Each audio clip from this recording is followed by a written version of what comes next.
Subscribe कीजिए YouTube channel Kuchaman online classes और latest video notification के लिए बेल आइकन में ऑल नोटिफिकेशन को ऑन कीजिए। नमस्कार दोस्तों, स्वागत है आपका आपके अपने YouTube channel Kuchaman online classes में। दोस्तों, आज हम देखेंगे हिंदी व्याकरण का पहला टॉपिक भाषा एवं वर्ण विचार के बारे में। दोस्तों इस टॉपिक की छोटी से छोटी जानकारी आपको मैं इस वीडियो के माध्यम से बताने जाऊंगा दोस्तों, तो आप अंत तक मेरे साथ इस वीडियो को देखते रहें। तो दोस्तों, टॉपिक की बात करें तो टॉपिक है हमारा भाषा एवं वर्ण विचार। दोस्तों, ये ऐसा टॉपिक है, अगर आप हिंदी व्याकरण पढ़ रहे हैं तो हिंदी व्याकरण में अगर आपका ये टॉपिक कंप्लीट नहीं है तो समझ लेना आगे की हिंदी व्याकरण आप पढ़ना छोड़ दे। दोस्तों, बहुत ही इंपॉर्टेंट टॉपिक रहता है हिंदी व्याकरण का। तो भाषा एवं वर्ण विचार शुरू करते हैं। इससे पहले एक बार सभी साथी वीडियो को लाइक और शेयर जरूर कर दें, और नए साथी आए हैं तो चैनल को सब्सक्राइब जरूर करें दोस्तों। तो दोस्तों, सबसे पहले हमने टॉपिक का नाम ले लिया है भाषा एवं वर्ण विचार। तो सबसे पहले हम देख लेते हैं कि भाषा किसे कहा जाता है। तो दोस्तों, सबसे पहले हम देखते हैं भाषा के बारे में। तो दोस्तों, भाषा है क्या है? हमारे विचारों का जो आदान प्रदान करते हैं उसके लिए आवश्यक साधन क्या है दोस्तों? वो है भाषा। तो मनुष्य के विचारों का आदान प्रदान करने के लिए, मनुष्य के विचारों का आदान प्रदान करने के लिए आवश्यक साधन क्या है दोस्तों? वो है भाषा। तो याद रखना है दोस्तों, भाषा किसे कहा जाता है? मनुष्य के विचारों का आदान प्रदान करने के लिए आवश्यक साधन को ही भाषा कहा जाता है दोस्तों। अब दोस्तों, कि भाषा है इसके निर्माण किससे होता है? तो दोस्तों, भाषा है इसका निर्माण होता है वाक्यों से। अब बात आ जाती है कि वाक्यों का निर्माण किससे होता है? जो भाषा है इसका निर्माण किससे हो गया? वाक्यों से। अब वाक्य है, इन वाक्यों का निर्माण किससे होगा? शब्दों से। किससे होगा दोस्तों? शब्दों से होगा। अब बात कर लेते हैं कि सर भाषा का निर्माण तो वाक्यों से हो गया, वाक्यों का निर्माण किससे हो गया? शब्दों से हो गया। तो शब्दों का निर्माण किससे होगा? शब्दों का निर्माण होगा वर्णों से दोस्तों। किससे होगा? वर्णों से। यह होता है दोस्तों कि भाषा कैसे बनती है। तो भाषा बनती है वाक्यों से, वाक्य बनते हैं शब्दों से, और शब्द बनते हैं वर्णों से। अब दोस्तों, हम आगे देख लेते हैं भाषा का व्यवस्थित क्रम, कि भाषा का जो व्यवस्थित क्रम है वो क्या होता है। तो दोस्तों, भाषा का व्यवस्थित क्रम, ये छोटी छोटी बातें हैं दोस्तों जो आपको याद रखनी है। क्या देखते हैं दोस्तों? हम भाषा का व्यवस्थित क्रम देखते हैं दोस्तों। भाषा का व्यवस्थित क्रम, तो सबसे पहले हम किसे लेंगे? सबसे पहले हम लेंगे वर्ण या ध्वनि को। किसे लेंगे? वर्ण या ध्वनि, वर्ण या ध्वनि को। सबसे छोटी इकाई क्या होती है? वर्ण या ध्वनि। इससे वर्ण या ध्वनि के मिलने से क्या बनता है? शब्द बनता है। शब्दों के मिलने से क्या बनता है? वाक्य बनता है। वाक्य के मिलने से क्या बनता है? पद बनता है। और पदों के मिलने से क्या बनता है? भाषा बनती है दोस्तों। तो यह चीज आपको याद होनी चाहिए दोस्तों, कि भाषा का जो व्यवस्थित क्रम है वो क्या है। अब दोस्तों, आगे हम बात करते हैं कि जो ये वर्ण है ये क्या है दोस्तों? भाषा का ये ध्वनि का लिखित रूप है दोस्तों। ये याद रखना है दोस्तों आपको। ध्वनि का लिखित रूप क्या है दोस्तों? ये ध्वनि का लिखित रूप है दोस्तों। ध्वनि का लिखित रूप है। और दोस्तों, ये लिखित रूप आ गया तो उच्चारित रूप किसे कहा जाता है? तो दोस्तों, ध्वनि का जो उच्चारित रूप है उसको क्या कहा जाता है? अक्षर। क्या कहा जाता है? अक्षर होता है उच्चारित रूप। ये चीजें आपको याद रखनी, छोटी छोटी चीजें हैं दोस्तों जो आपको याद रखनी है। तो दोस्तों, वर्ण है जो ध्वनि का क्या है दोस्तों? लिखित रूप है, और जो उच्चारित रूप है वो क्या है दोस्तों? अक्षर है दोस्तों। अब हम आगे देखते हैं कि दोस्तों, अक्षर किसे कहा जाता है। सबसे इंपॉर्टेंट चीज आ जाती है कि अक्षर क्या किसे कहा जाता है। तो दोस्तों, मैं जो परिभाषा है वो लिख देता हूं आपके सामने।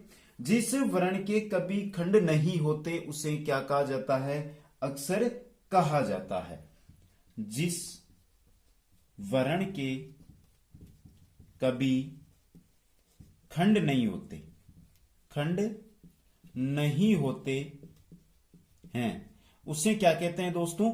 अक्षर कहते हैं, अक्षर कहते हैं।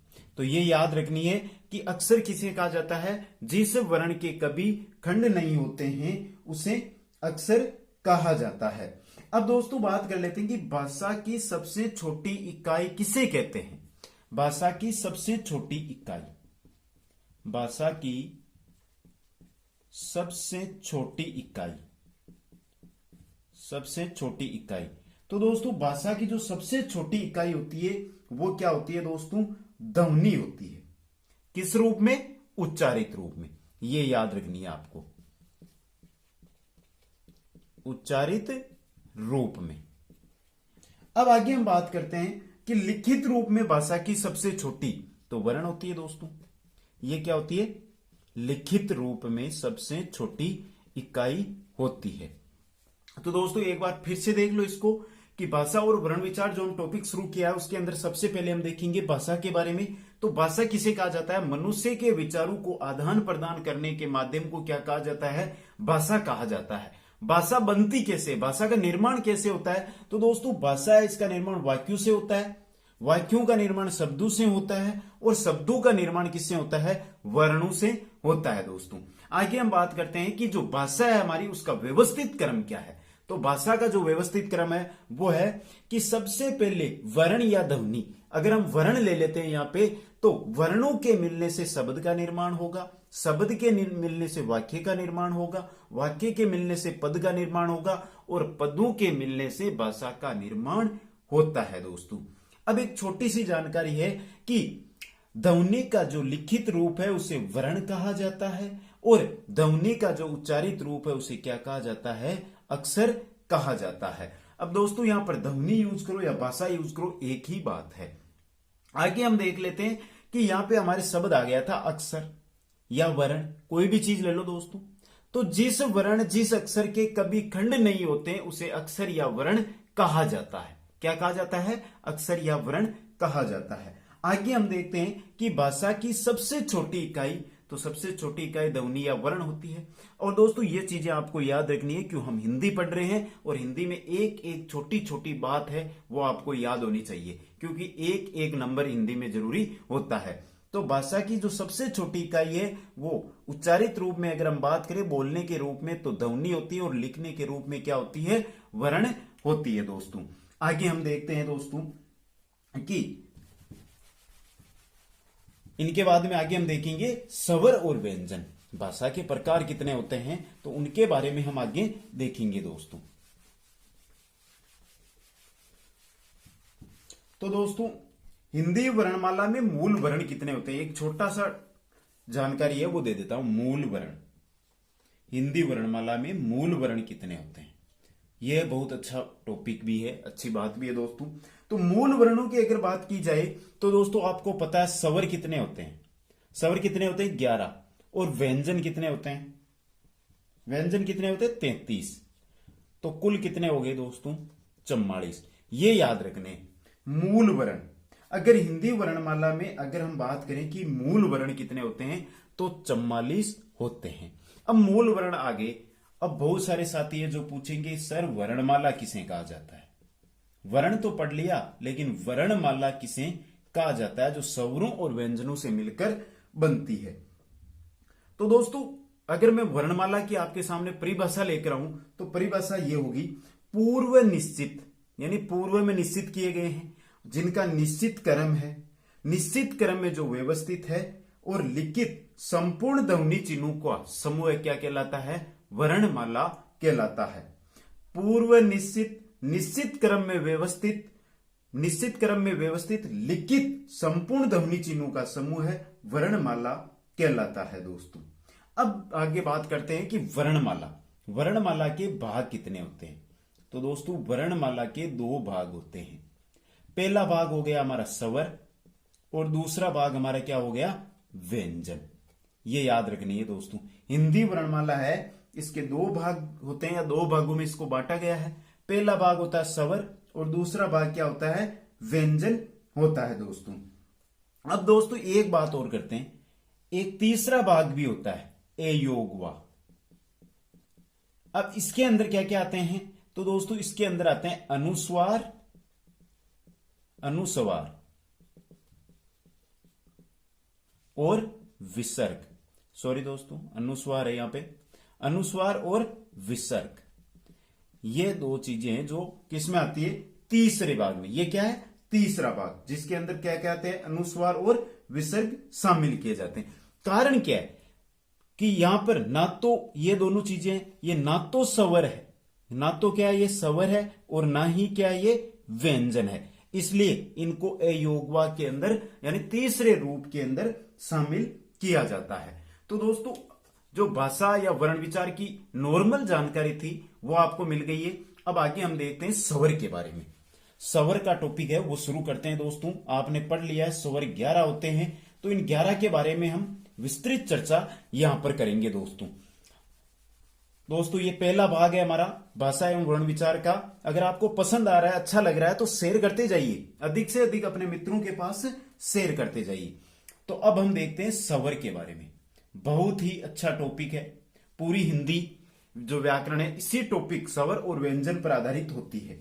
तो दोस्तों अब देखते हैं हम स्वर की परिभाषा। स्वर किसे कहा जाता है, तो दोस्तों वह ध्वनियां जिनका उच्चारण स्वतंत्र रूप से किया जाता है उन्हें क्या कहा जाता है, स्वर कहा जाता है। वे ध्वनियां जिनका उच्चारण स्वतंत्र रूप से किया जाता है उन्हें क्या कहते हैं, स्वर कहते हैं। उन्हें क्या कहते हैं, स्वर कहते हैं। अब दोस्तों यहां पे आ गया कि बिना यानी जिनका उच्चारण है स्वतंत्र रूप से। तो दोस्तों स्वतंत्र का मतलब है कि इनका जो उच्चारण करते हैं तो इनका जो ध्वनि है उसके अंदर कोई दूसरी ध्वनि नहीं मिलती है। जैसे हम देख लेते हैं ए, अगर हम ए का उच्चारण कर लें तो ए, ये एक स्वतंत्र ध्वनि है, इसके अंदर कोई दूसरी नहीं है।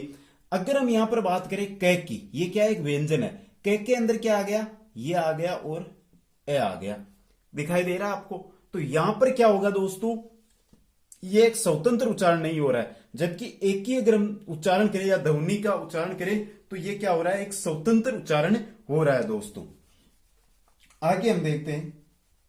तो दोस्तों समझ में आ गया होगा आपका कि वे ध्वनियां जिनका उच्चारण स्वतंत्र रूप से किया जाता है, अर्थात इनके उच्चारण में अन्य वर्णों का उपयोग नहीं किया जाता है, अन्य वर्णों की सहायता नहीं ली जाती है। अब दोस्तों ये कौन कौन से होते हैं, तो ये होते हैं दोस्तों हमारे ए, आ, ई, उ, ए, ऐ, ओ, औ और री। 1, 2, 3, 4, 5, 6, 7, 8, 9, 10 और 11 हो गए दोस्तों। 11 ए, आ, ई, उ, ए, ऐ, ओ, औ और री, ये होते हैं 11 स्वर दोस्तों। अब आगे हम बात करते हैं स्वरों के प्रकार या स्वरों के भाग। तो स्वरों के भाग कितने होते हैं दोस्तों, 2 होते हैं। अब 2 भाग होते कौन कौन से हैं, पहला होता है हमारा ह्रस्व स्वर और दूसरा होता है हमारे कौन सा, दीर्घ स्वर। तो यह भी आपको ध्यान रखना है कि स्वरों के 2 प्रकार होते हैं, पहला ह्रस्व स्वर और दूसरा दीर्घ स्वर। दोस्तों अगर हम संस्कृत के टॉपिक की बात करें तो संस्कृत के अंदर एक तीसरा भाग होता है जिसको हम क्या कहते हैं, पल्यूत। तीसरा भाग संस्कृत का होता है, उसको हम पल्यूत स्वर भी कहते हैं, जो हम हिंदी में नहीं चर्चा करेंगे, उसकी बात हम संस्कृत में कर लेंगे दोस्तों।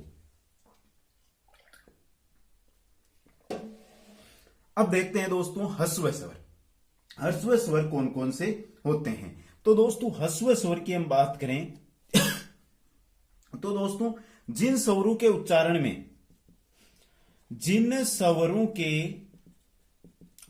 में कम समय लगता है उन्हें ह्रस्व स्वर कहते हैं।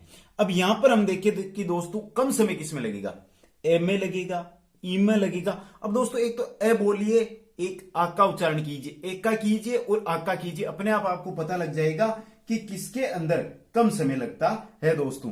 तो ये होते हैं हमारे ए, ई, उ और री, ये 4 होते हैं दोस्तों।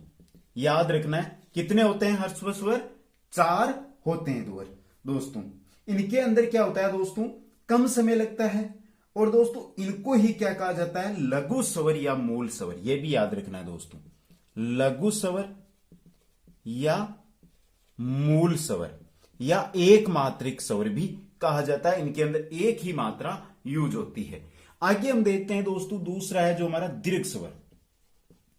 अब दीर्घ स्वर है वो किसे कहा जाता है, तो जिन स्वरों के उच्चारण में दुगुना यानी जो लघु जो ह्रस्व स्वर है इससे दुगुना समय लगता है, जिन स्वरों के उच्चारण के अंदर क्या लगता है, लघु स्वर से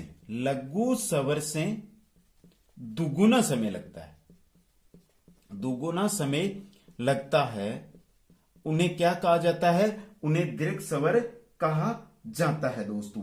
इन्हें द्विमात्रिक या मिश्रित या संयुक्त स्वर भी कहा जाता है दोस्तों। अब दोस्तों ये कौन कौन से होते हैं, तो दोस्तों ये होते हैं हमारे आ, ई, उ, ए, आई, ओ, औ। तो कुल कितने हो गए, 1 2 3 4 5 6 7, ये कितने हो गए, 7। तो दोस्तों यहां से आपको समझ में आ गया होगा कि जो स्वर है वो 2 प्रकार के होते हैं, ह्रस्व स्वर और दीर्घ स्वर। दोस्तों ये एक संक्षिप्त और छोटी सी जानकारी है जो आपको मैं यहाँ पे दे रहा हूं, आप बस इस नॉर्मल सी जानकारी को लेते जाइए। संपूर्ण हिंदी व्याकरण इसी प्रकार में करवाऊंगा, एक एक जानकारी आपके सामने दूंगा, एक एक क्वेश्चन है वो आपका क्लियर कराऊंगा दोस्तों। तो दोस्तों स्वर 2 प्रकार के होते हैं, ह्रस्व और दीर्घ स्वर, जो आपके सामने है। ह्रस्व स्वर जिन स्वरों के उच्चारण में कम समय लगता है, और दीर्घ स्वर जिसमें ह्रस्व स्वर से दुगुना समय लगता है। ह्रस्व स्वर होते हैं 4 और दीर्घ स्वर कितने होते हैं, 7 होते हैं दोस्तों। अब यहां पर हम बात कर लेते हैं दोस्तों कि जो दीर्घ स्वर है ये कितने प्रकार के होते हैं। तो दोस्तों दीर्घ स्वर है ये होते हैं 2 प्रकार के। अब ये भी देख लेते हैं कि 2 प्रकार के कौन कौन से होते हैं। दीर्घ स्वर के बारे में हम देख लेते हैं कि ये कौन कौन से प्रकार के होते हैं दोस्तों। तो शेयर और लाइक करते रहिए, साथ में अगर आपको पसंद आ रहा है वीडियो या मेरे द्वारा दी गई जानकारी आपको पसंद आ रही है तो एक बार सभी मित्र शेयर जरूर करते रहिए इसको। बात करते हैं हम दीर्घ स्वर की। तो दीर्घ स्वर है वो कितने प्रकार के होते हैं, 2 प्रकार के।